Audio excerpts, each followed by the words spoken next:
Title वाचल्यानंतर तुम्हाला थोडं आश्चर्य वाटलं असेल. नेपाळचे पंतप्रधान बालेन शहा हे महात्मा फुले कसे काय? म्हणून तुम्ही विचारात देखील पडला असाल. या पंतप्रधान बालेन शहा यांचे सर्वच विचार किंवा त्यांच्या सर्वच कृती या महात्मा फुले यांच्याशी मिळत्या जुळत्या आहेत किंवा ते महात्मा फुले यांच्या विचारांचे पाईक आहेत, असा माझा दावा नाही. परंतु त्यांनी पंतप्रधान पदावर आरूढ झाल्यानंतर जे काही निर्णय घेतलेत, त्यातला एक निर्णय ऐतिहासिक आहे आणि क्रांतिकारी आहे. आणि तो म्हणजे एक देश, एक शिक्षण प्रणाली. नेपाळमधील सर्वांसाठी समान शिक्षण प्रणाली लागू करणारा निर्णय त्यांनी घेतला. म्हणजे काय, तर श्रीमंत असो की गरीब, पंतप्रधान असो की साधा सर्वसामान्य नेपाळी माणूस, नेपाळमधील प्रत्येक मुलाला आता सरकारी शाळेतच शिकावं लागणार आहे. हा निर्णय नेमका काय? आणि पंतप्रधान बालेन शहा यांना आधुनिक युगातील, आत्ताच्या काळातील महात्मा फुले म्हणण्याचा मोह मला का झाला, हेच या व्हिडिओमधून आपण सविस्तरानं समजून घेणार आहे. नमस्कार, मी दीपक दराडे आणि तुम्ही पाहताय फॉर द पीपल न्यूज. मंडळी, महात्मा फुले यांचं शिक्षणासंदर्भातलं कार्य आपल्या सर्वांना माहिती, पण केवळ ते माहिती आहे, त्याचा खोलवर जाऊन आपण कधी विचार केलाय का? किंवा तशी कृती देखील केली आहे का? किंवा फुल्यांच्या विचारांचा वारसा पुढे नेलाच नाहीये. फुल्यांना एकतर ब्राह्मण विरोधी ठरवायचं किंवा जातीच्या भिंतीमध्ये अडकवून ठेवण्याचेच उद्योग आजपर्यंत झालेले आहेत. पण फुले महात्मा का झाले? तर त्याचं उत्तर त्यांच्या विचारांच्या, कार्याच्या द्रष्टेपणामध्ये दिसून येतं. महात्मा फुलेंनी शिक्षणाला सामाजिक विकासाचं आणि परिवर्तनाचं साधन मानलं. हा विचार त्यांनी पोटतिडकीने मांडला आणि तो कृतीत सुद्धा आणला.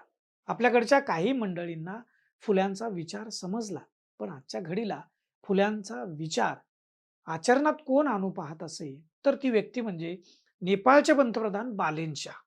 नेपाळमध्ये जेन झी युवकांनी केलेली क्रांती आपण बघितली. त्यामुळे नेपाळमध्ये झालेला ऐतिहासिक सत्तापालट देखील पाहिला आपण.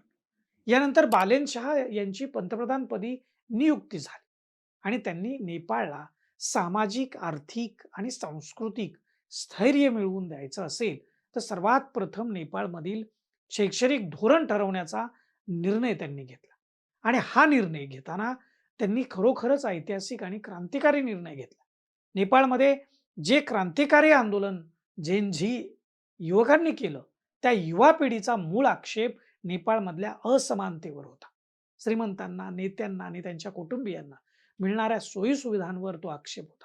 श्रीमंत गरीब यांच्यात वाढलेल्या दरीवर तो आक्षेप होता. आणि म्हणून पंतप्रधानपदी येताच बालेन शहा यांनी जेन झी पिढीच्या याच मुद्द्याला अग्रक्रमानं प्राधान्य देत नेपाळमध्ये एक देश, एक शिक्षण पद्धती लागू करण्याचा निर्णय घेतला.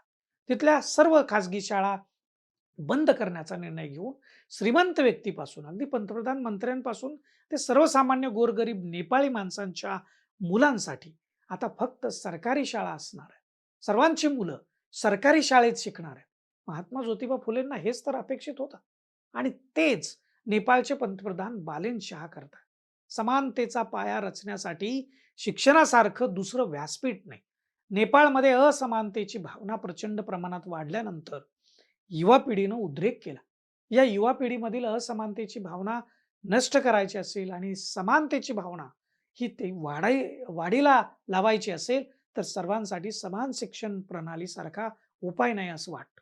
पंतप्रधान बालेन शहा यांनी समान शिक्षण प्रणाली आणून केवळ सर्वांसाठी सरकारी शाळाच असतील असं धोरण आखलं नाही, तर नेपाळमधल्या सर्व खासगी शाळा बंद करण्याचा निर्णय घेतला.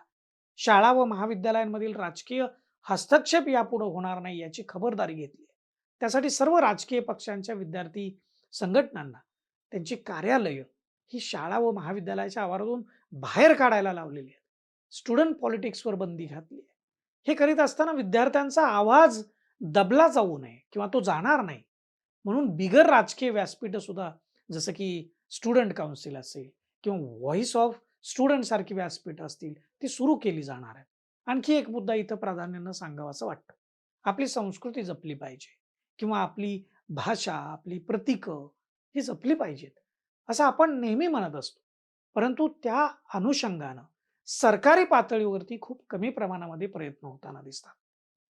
नेपाळच्या पंतप्रधानांनी, बालेन शहा यांनी मात्र यासंबंधी ठोस निर्णय घेतलाय. नेपाळची अस्मिता जपण्यासाठी, तिथली भाषा, नेपाळची माणसं, नेपाळची संस्कृती आणि तिची ओळख टिकवण्यासाठी, ती अधिक दृढ करण्यासाठी नेपाळमधील शाळा आणि महाविद्यालयांना त्यांची परदेशी नावं जर असतील, तर ती बदलून नेपाळी नावं द्यावीत म्हणून आदेश दिलेला आहे. मंडळी, सुरुवातीलाच मी म्हणालो, की नेपाळचे पंतप्रधान बालेन शाह हे मला नेपाळमधील महात्मा फुले वाटतात. थेट महात्मा फुले यांच्याशी त्यांची मी तुलना नाही करत. परंतु फुल्यांच्या विचारांना कदाचित त्यांनी समजून घेतलेलं दिसतंय आणि त्या वाटेवर चालण्याचा ते प्रयत्न करताना दिसतात. महात्मा फुलेंनी शिक्षण हा मूलभूत अधिकार आहे. तो हक्क आहे, हे म्हटलंय आणि याबरोबरच शिक्षण हे सामाजिक परिवर्तनाचं सर्वात मोठं साधन असल्याचं फुल्यांनी सांगितलं. हे सामाजिक परिवर्तन साधायचं असेल, तर सर्वांना समान संधी द्यायला हवी. श्रीमंतांच्या मुलांबरोबर गोरगरीब जनतेची मुलं एकाच व्यवस्थेत, एकाच समान शैक्षणिक सुविधांमध्ये शिकायला हवी.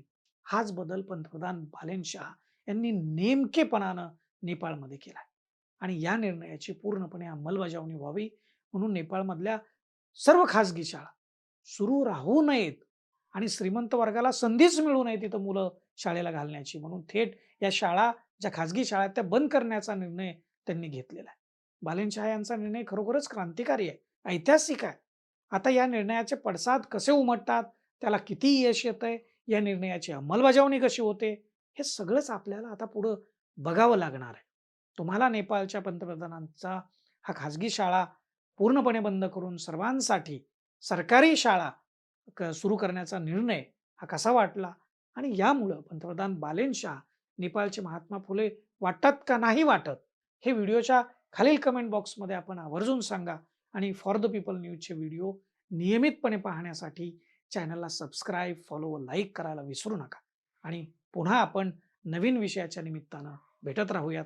धन्यवाद.